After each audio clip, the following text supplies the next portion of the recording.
ನಮಸ್ಕಾರ. ಇಂದಿನ ನಮ್ಮ ಈ ಆಳವಾದ ವಿಶ್ಲೇಷಣೆಗೆ ಸ್ವಾಗತ. ಅಂದ್ರೆ, ರಸ್ತೆ ಸುರಕ್ಷತೆಗಾಗಿ ಹಾಕುವ ಬ್ಯಾರಿಕೇಡ್ಗಳೇ ನಮ್ಮ ಜೀವ ತೆಗೆಯುವ ಉರುಳಾದ್ರೆ ಹೇಗಿರುತ್ತೆ ಅಲ್ವಾ? ಖಂಡಿತ. ಇದು ನಿಜಕ್ಕೂ ಯೋಚನೆ ಮಾಡಬೇಕಾದಂತಹ ಆತಂಕಕಾರಿ ವಿಷಯ. ಹೌದು. ಟೋಲ್ ಪ್ಲಾಜಾದಲ್ಲಿ ಮಿಲಿಸೆಕೆಂಡ್ಗಳಲ್ಲಿ ನಮ್ಮ ಅಕೌಂಟ್ನಿಂದ ಹಣ ಕಟ್ಟಾಗುವಂತಹ ಅತ್ಯಾಧುನಿಕ ಹೆದ್ದಾರಿ ವ್ಯವಸ್ಥೆ ನಮ್ಮಲ್ಲಿದೆ. ಆದ್ರೆ ಒಂದು ಜೀವ ಉಳಿಸುವಂತಹ ಸಣ್ಣ ರಿಫ್ಲೆಕ್ಟರ್ ಬೋರ್ಡ್ ಹಾಕಲು ಅಧಿಕಾರಿಗಳು ಮರೀತಾರಲ್ಲ, ಅದನ್ನೇನಂತ ಕರೆಯಬೇಕು?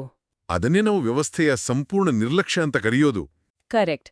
ನಾವಿಂದು ಚರ್ಚಿಸ್ತಿರುವ ವಿಷಯ ಕೇವಲ ಒಂದು ದಿನಪತ್ರಿಕೆಯ ಸುದ್ದಿ ಅಲ್ಲ.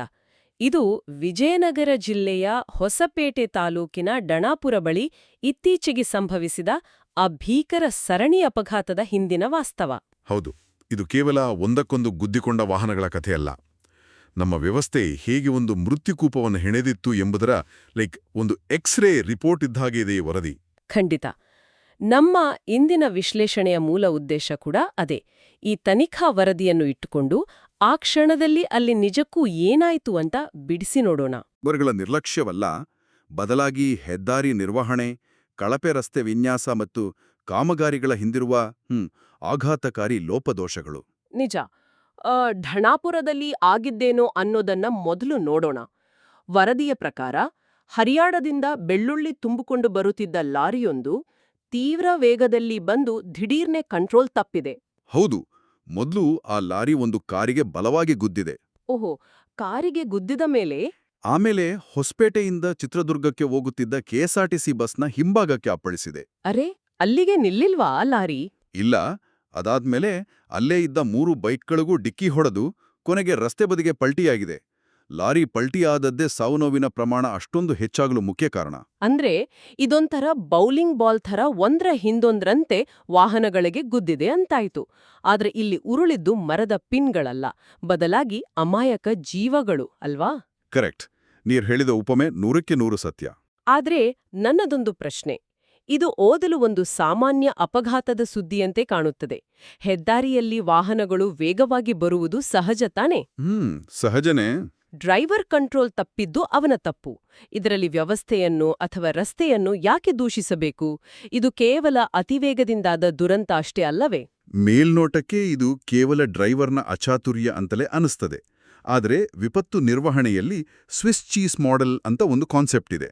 ಸ್ವಿಸ್ ಚೀಸ್ ಮಾಡೆಲ್ ಅಂದ್ರೇನು? ಅಂದ್ರೆ ಯಾವುದೇ ಒಂದು ದೊಡ್ಡ ದುರಂತ ಕೇವಲ ಒಂದೇ ಒಂದು ತಪ್ಪಿನಿಂದ ಆಗೋದಿಲ್ಲ. ವ್ಯವಸ್ಥೆಯ ಹಲವು ಪದರಗಳಲ್ಲಿರುವ ತೂತುಗಳು ಒಂದೇ ನೇರಕ್ಕೆ ಬಂದಾಗ ಮಾತ್ರ ಇಂತಹ ಸರಣಿ ಅಪಘಾತಗಳು ನಡೀತವೆ. ಓ, ಲೈಕ್ ಒಂದರ ಹಿಂದೊಂದು ತಪ್ಪುಗಳು ಸೇರ್ಕೊಂಡು ದೊಡ್ಡ ಬ್ಲಂಡರ್ ಆಗುತ್ತೆ ಅಂತ. ನಿಖರವಾಗಿ. ಡ್ರೈವರ್ ವೇಗವಾಗಿ ಬಂದದ್ದು ಆ ತಪ್ಪಿನ ಸರಪಳಿಯ ಮೊದಲನೇ ಹಂತ ಮಾತ್ರ. ಆತ ಕಂಟ್ರೋಲ್ ತಪ್ಪಿದ ನಂತರ ಏನಾಯಿತು ಅನ್ನೋದರ ಹಿಂದೆ ದೊಡ್ಡ ಮಟ್ಟದ ಭೌತಶಾಸ್ತ್ರ ಅಂದ್ರೆ ಫಿಸಿಕ್ಸ್ ಮತ್ತು ರಸ್ತೆಯ ಕಳಪೆ ವಿನ್ಯಾಸ ಎರಡೂ ಕೆಲಸ ಮಾಡಿವೆ. ಅಂದ್ರೆ ಲಾರಿ ವೇಗವಾಗಿತ್ತು ಅನ್ನೋದಕ್ಕಿಂತ ಆ ವೇಗವನ್ನು ರಸ್ತೆ ಹೇಗೆ ರಿಸೀವ್ ಮಾಡ್ತು ಅನ್ನೋದು ಮುಖ್ಯ ಅಂತೀರಾ? ಖಂಡಿತ. ಇಲ್ಲಿ ನಾವು ಲಾರಿಯಲ್ಲಿದ್ದ ಲೋಡ್ ಬಗ್ಗೆ ಗಮನ ಹರಿಸ್ಬೇಕು. ಹರಿಯಾಣದಿಂದ ಬರ್ತಿದ್ದ ಆ ಲಾರಿಯಲ್ಲಿ ಟನ್ಗಟ್ಲೆ ಬೆಳ್ಳುಳ್ಳಿ ಮೂಟೆಗಳಿದ್ವು. ಬೆಳ್ಳುಳ್ಳಿ ತುಂಬಿತ್ತು. ಬೆಳ್ಳುಳ್ಳಿ ಒಂದು ಘನವಸ್ತು ಆದರೂ ಅದನ್ನು ಸಾವಿರಾರು ಮೂಟೆಗಳಲ್ಲಿ ತುಂಬಿ ವಾಹನದಲ್ಲಿ ಸಾಗಿಸುವಾಗ ವಾಹನದ ಚಲನೆಗೆ ತಕ್ಕಂತೆ ಅದೊಂದು ರೀತಿಯಲ್ಲಿ ದ್ರವದಂತೆ ಅಂದ್ರೆ ಫ್ಲೂಯಿಡ್ ತರ ವರ್ತಿಸುತ್ತೆ. ವಾವ್, ಇದೇನಿದು ಹೊಸ ವಿಚಾರ! ದ್ರವದಂತೆ ಹೇಗೆ ವರ್ತಿಸುತ್ತೆ? ಏನ್ ಗೊತ್ತಾ, ಡ್ರೈವರ್ ಯಾವುದೋ ಕಾರಣಕ್ಕೆ ಸಡನ್ನಾಗಿ ಬ್ರೇಕ್ ಹಾಕಿದಾಗ ಅಥವಾ ಸ್ಟೀರಿಂಗ್ ಕಟ್ ಮಾಡಿದಾಗ ಲಾರಿಯ ಹಿಂಭಾಗದಲ್ಲಿರುವ ಟನ್ಗಟ್ಲೆ ತೂಕದ ಬೆಳ್ಳುಳ್ಳಿಯ ಮೂಟೆಗಳು ವೇಟ್ ಟ್ರಾನ್ಸ್ಫರ್ ನಿಯಮದಂತೆ ಒಮ್ಮೆಲೆ ಮುಂದಕ್ಕೆ ನುಗ್ತವೆ. ಓಹೋ, ಅಂದ್ರೆ ವಾಹನದ ಸೆಂಟರ್ ಆಫ್ ಗ್ರಾವಿಟಿ ಒಮ್ಮೆಲೆ ಶಿಫ್ಟ್ ಆಗ್ತದೆ ಅನ್ವಾ? ಕರೆಕ್ಟ್. ಈ ತೂಕ ಒಮ್ಮೆಲೆ ಒಂದು ಬದಿಗೆ ವಾಲೋದ್ರಿಂದ ವಾಹನದ ಟೈರುಗಳು ರಸ್ತೆ ಮೇಲಿನ ಗ್ರಿಪ್ ಕಳ್ಕೊಳ್ತವೆ. ಆಹಾ, ಅದಕ್ಕೆ ಆ ಲಾರಿ ಪಲ್ಟಿಯಾಗಿದ್ದು. ಹೌದು. ಲಾರಿ ನೇರವಾಗಿ ಹೋಗಿ ಕಾರಿಗೆ ಮತ್ತು ಬಸ್ಗೆ ಗುದ್ದಿದಾಗ ಆದ ಡ್ಯಾಮೇಜ್ಗಿಂತ ಕೊನೆಯಲ್ಲಿ ಆ ಲಾರಿ ಪಲ್ಟಿಯಾಯ್ತಲ್ಲ, ಅಲ್ಲಿ ಸಾವು ನೋವಿನ ಪ್ರಮಾಣ ದುಪ್ಪಟ್ಟಾಗಿದೆ. ಖಂಡಿತ. ಬರೀ ಗುದ್ದಿದ್ರೆ ಅಷ್ಟೊಂದು ಪ್ರಾಣಾಪಾಯ ಆಗ್ತಿರ್ಲಿಲ್ವೇನೋ? ನಿಜ. ಕೇವಲ ಗುದ್ದಿದ್ರೆ ವಾಹನಗಳು ಜಖಂಗೊಳ್ತಿದ್ವು. ಆದರೆ ಲಾರಿ ಪಲ್ಟಿಯಾದಾಗ ಆ ಇಡೀ ಟನ್ಗಟ್ಲೆ ತೂಕ ಪಕ್ಕದಲ್ಲಿದ್ದ ಬೈಕ್ಗಳ ಮೇಲೆ, ಸಣ್ಣ ವಾಹನಗಳ ಮೇಲೆ ಅಕ್ಷರಶಃ ಕುಸಿದು ಬಿದ್ದಿದೆ. ಅಯ್ಯೋ, ಕೇಳೋಕೆ ಭಯ ಆಗುತ್ತೆ. ಲಾರಿ ಪಲ್ಟಿಯಾಗುವುದಕ್ಕೂ ಮತ್ತು ಕೇವಲ ಡಿಕ್ಕಿ ಹೊಡೆಯುವುದಕ್ಕೂ ಇರುವ ವ್ಯತ್ಯಾಸವನ್ನು ಇದು ಸ್ಪಷ್ಟಪಡಿಸುತ್ತದೆ. ಹೌದು, ಇದು ಫಿಸಿಕ್ಸ್ನ ಒಂದು ಭೀಕರ ಮುಖ. ಆದ್ರೆ ನನ್ನ ತಲೆಯಲ್ಲಿ ಕೊರೆಯುತ್ತಿರುವ ಅತಿದೊಡ್ಡ ಪ್ರಶ್ನೆ ಏನಂದ್ರೆ, ಕಾರು, ಬಸ್ಸು, 3 ಬೈಕ್ಗಳು ಇವೆಲ್ಲವೂ ಆ ನಿರ್ದಿಷ್ಟ ಜಾಗದಲ್ಲಿಯೇ ಅಷ್ಟು ಹತ್ರವಾಗಿ ಗುಂಪುಗೂಡಿಕೊಂಡು ಏಕೆ ನಿಂತಿದ್ವು? ಇದು ಬಹಳ ಮುಖ್ಯವಾದ ಪ್ರಶ್ನೆ. ಹೆದ್ದಾರಿಗಳಲ್ಲಿ ವಾಹನಗಳು ಒಂದರ ಹಿಂದೊಂದು ಅಂತರ ಕಾಯ್ದುಕೊಂಡು ವೇಗವಾಗಿ ಹೋಗುತ್ತಿರ್ತವಲ್ಲ, ಇವೆಲ್ಲವೂ ಆ ಲಾರಿಯ ಮುಂದೆ ಬಲಿಪಶುಗಳಂತೆ ಒಟ್ಟಿಗೆ ಸಿಕ್ಕಿ ಹಾಕಿಕೊಳ್ಳಲು ಹೇಗೆ ಸಾಧ್ಯವಾಯಿತು? ಅದೇ ಈ ಘಟನೆಯ ಅತ್ಯಂತ ಕರಾಳವಾದ ತಿರುವು. ನಾವು ಕೇವಲ ಲಾರಿಯ ಡ್ರೈವರ್ ತಪ್ಪನ್ನಷ್ಟೇ ನೋಡಿದರೆ ಹೆದ್ದಾರಿ ಪ್ರಾಧಿಕಾರದ ನಿಜವಾದ ಕ್ರಿಮಿನಲ್ ನಿರ್ಲಕ್ಷ್ಯವನ್ನು ಮರೆತಂತೆ ಆಗುತ್ತದೆ. ಅಂದ್ರೆ ಪ್ರಾಧಿಕಾರದ ತಪ್ಪೇನಿದೆ ಇಲ್ಲಿ? ತನಿಖಾ ವರದಿಯ ಪ್ರಕಾರ ಅಪಘಾತ ಸಂಭವಿಸಿದ ಆ ನಿಖರವಾದ ಸ್ಥಳದಲ್ಲಿ ಹೆದ್ದಾರಿ ಪ್ರಾಧಿಕಾರವು ದುರಸ್ತಿ ಹಾಗೂ ಸೇತುವೆ ನಿರ್ಮಾಣ ಕಾಮಗಾರಿಯನ್ನು ನಡೆಸುತ್ತಿತ್ತು. ಕಾಮಗಾರಿ ನಡೀತಾ ಇತ್ತು, ಸರಿ. ಆದ್ರೆ ಅದರಿಂದ ವಾಹನಗಳು ಯಾಕೆ ಗುಂಪುಗೂಡ್ಬೇಕು? ಏಕೆಂದರೆ ಅಲ್ಲಿ ಫನಲ್ ಎಫೆಕ್ಟ್ ಸೃಷ್ಟಿಯಾಗಿತ್ತು. Funnel effect? ಹೌದು, ಇದನ್ನೇ ನಾನು ಅವೈಜ್ಞಾನಿಕ ನಿರ್ಧಾರ ಅಂತ ಹೇಳಿದ್ದು. ಸಾಮಾನ್ಯವಾಗಿ ಹೆದ್ದಾರಿಗಳು 4 ಅಥವಾ 6 ಲೇನ್ಗಳಿರ್ತವೆ. ವಾಹನಗಳು 100 ಕಿಲೋಮೀಟರ್ ವೇಗದಲ್ಲಿ ಚಲಿಸುತ್ತಿರ್ತವೆ. ಕರೆಕ್ಟ್. ಆದರೆ ಕಾಮಗಾರಿ ನಡೆಯುವ ಜಾಗದಲ್ಲಿ ಯಾವುದೇ ಮುನ್ಸೂಚನೆ ಇಲ್ಲದೆ, ಸೈಂಟಿಫಿಕ್ ಆದ ಡೈವರ್ಷನ್ ಬೋರ್ಡ್ಸ್ ಇಲ್ಲದೆ ರಸ್ತೆಯನ್ನು ದಿಢೀರನೆ ಕೇವಲ ಒಂದೇ ಒಂದು ಲೇನ್ಗೆ ಇಳಿಸಲಾಗಿತ್ತು. ಆರೆ 4 ಲೇನ್ ಇರೋದ್ನ ಒಂದೇ ಲೇನ್ಗೆ ಇಳಿಸಿದ್ರಾ? ಹೌದು. ಅಂದ್ರೆ ಒಂದು ಅಗಲವಾದ ಬಕೆಟ್ನಿಂದ ನೀರನ್ನು ಒಮ್ಮೆಲೆ ಒಂದು ಸಣ್ಣ ಕೊಳವೆಗೆ ಅಂದ್ರೆ ಫನೆಲ್ಗೆ ಸುರಿದ್ರೆ ಏನಾಗ್ತದೆ? ನೀರು ಒಮ್ಮೆಲೆ ಸರಾಗವಾಗಿ ಹೋಗಲು ಸಾಧ್ಯವಾಗದೆ ಅಲ್ಲೇ ಶೇಖರಣೆಯಾಗಿ ನಿಧಾನವಾಗಿ ಒಂದೊಂದೇ ಹನಿ ಇಳಿಯಲು ಶುರುವಾಗುತ್ತದೆ. ಲೈಕ್ ಬಾಟಲ್ ನೆಕ್ ಸೃಷ್ಟಿಯಾಗುತ್ತದೆ ಅಲ್ವಾ? ಅದೇ ತಾನೆ ಇಲ್ಲಿ ಆಗಿದ್ದು.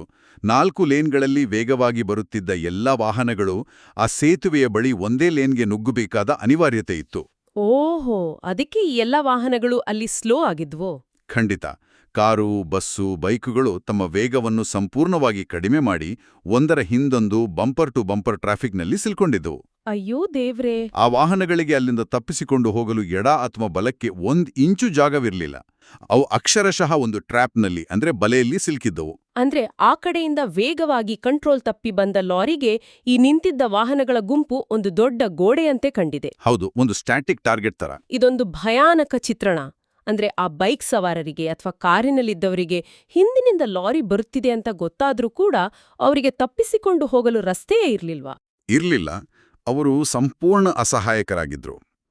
ಕಾಮಗಾರಿಯ ಹೆಸರಿನಲ್ಲಿ ಹೆದ್ದಾರಿ ಪ್ರಾಧಿಕಾರವೇ ಒಂದು ಮೃತ್ಯುಕೂಪವನ್ನು ರೆಡಿ ಮಾಡಿಟ್ಟಿತ್ತು ಎನ್ನಬಹುದು. 100ಕ್ಕೆ 100 ನಿಜ.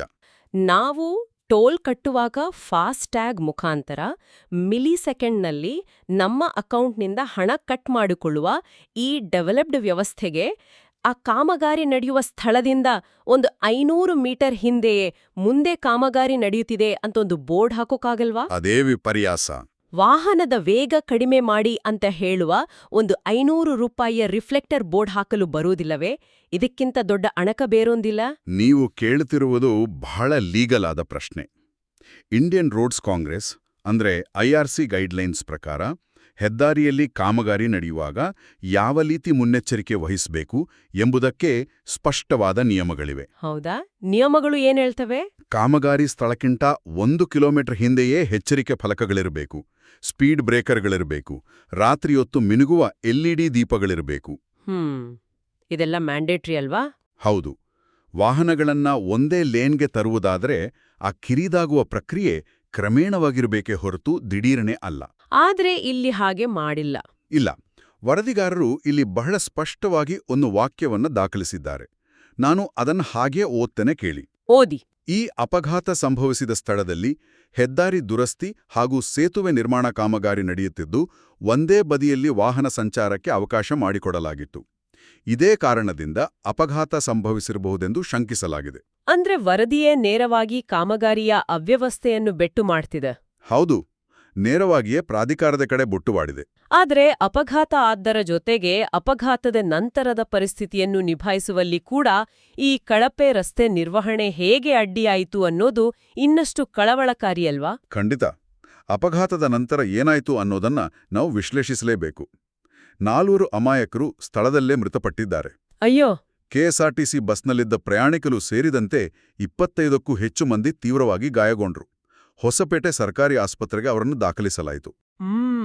ಪರಿಸ್ಥಿತಿ ಬಹಳ ಗಂಭೀರವಾಗಿತ್ತು. ಆದರೆ ಅಲ್ಲಿನ ಭೌತಿಕ ದೃಶ್ಯವನ್ನು ಒಮ್ಮೆ ಅನಲೈಸ್ ಮಾಡಿ, ರಸ್ತೆಯ ಮೇಲೆ ರಕ್ತದ ಮಡುವಿನ ಜೊತೆಗೆ ಲಾರಿಯಲ್ಲಿದ್ದ ಅಷ್ಟು ಬೆಳ್ಳುಳ್ಳಿ ಮೂಟೆಗಳು ಒಡೆದು ರಸ್ತೆಯ ತುಂಬ ಚೆಲ್ಲಾಪಿಲ್ಲಿಯಾಗಿ ಬಿದ್ದಿದ್ದು.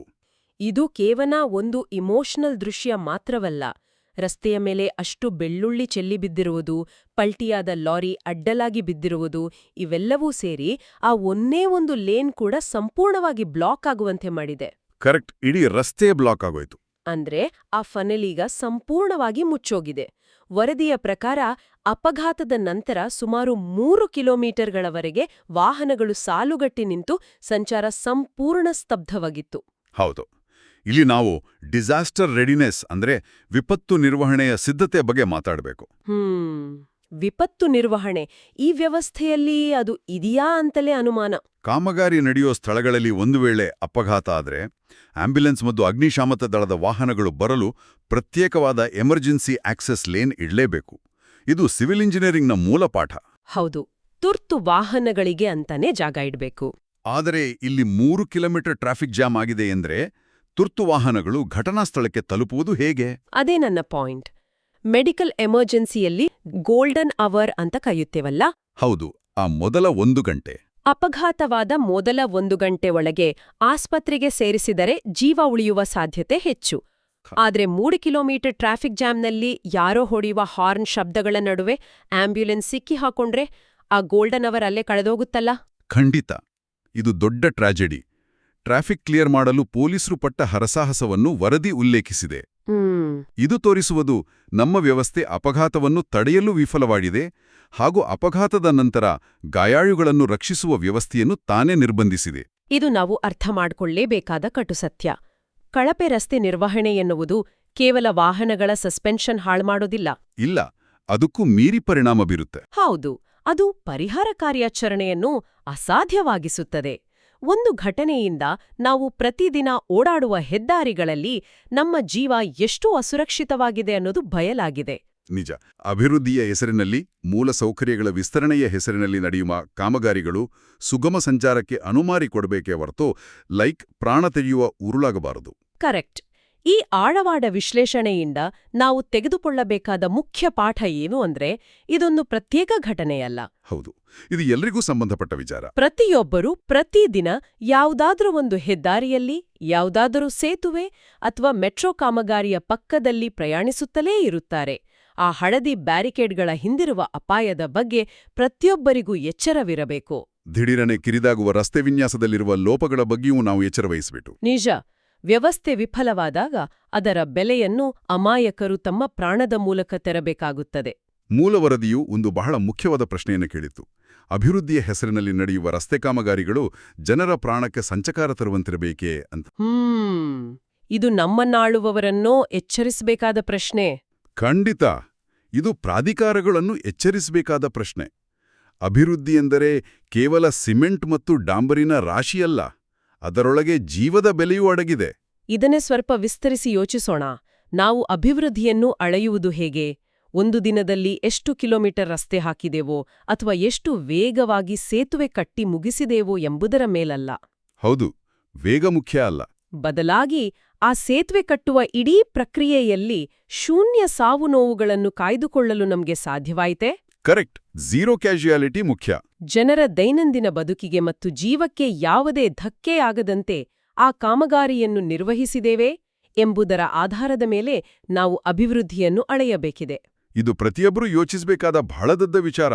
ಕೇವಲ ವಾಹನಗಳಿಗೆ ಮಾತ್ರವಲ್ಲ, ನಮ್ಮ ಅಭಿವೃದ್ಧಿಯ ವ್ಯಾಖ್ಯಾನಕ್ಕೂ ಈಗ ಬ್ರೇಕ್ ಹಾಕಿ ಮರುಚಿಂತನೆ ಮಾಡುವ ಸಮಯ ಬಂದಿದೆ ಅಂತ ನನಗನ್ಸುತ್ತೆ. ಖಂಡಿತವಾಗಿಯೂ ನಾವು ಮರುಚಿಂತನೆ ಮಾಡಲೇಬೇಕು. ಈ ಎಚ್ಚರಿಕೆಯ ಜೊತೆಗೆ ಇಂದಿನ ಚರ್ಚೆಯನ್ನು ಮುಗಿಸೋಣ. ಮುಂದಿನ ಆಳವಾದ ವಿಶ್ಲೇಷಣೆಯೊಂದಿಗೆ ಮತ್ತೆ ಸಿಗೋಣ. ನಮಸ್ಕಾರ.